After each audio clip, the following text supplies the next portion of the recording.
মুসা রে, আল্লাহরে জিগাইবানি, আমি গরিব মানুষ, আমি ভালো কিছু কিনতে পারি না, ছেলে মেয়েকে ভালো কিছু খাওয়াইতে পারি না, ভাঙ্গা গোর, এত গরিব, ভালো করে ঘর বানাইতে পারি না। আল্লাহরে জিগাইবানি কি করলে আমার উন্নতি হবে, ধনী হব, টাকা পয়সা হবে, আল্লাহরে জিগাইবানি।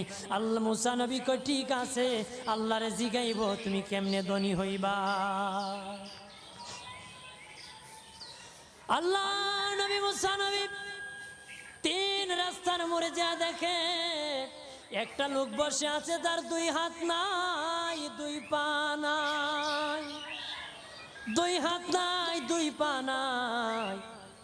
ওই লোক ডাক দিয়া কয়, মুসা রে, জীবনে কোনোদিন নিজে হাঁটতে পারি নাই, নিজ হাতে খেতে পারি নাই, কেউ খাওয়াইলে খাই, নতুবা উপবাস থাকি, বৃষ্টি আসলে ভিজি, সেখানে আমি আবার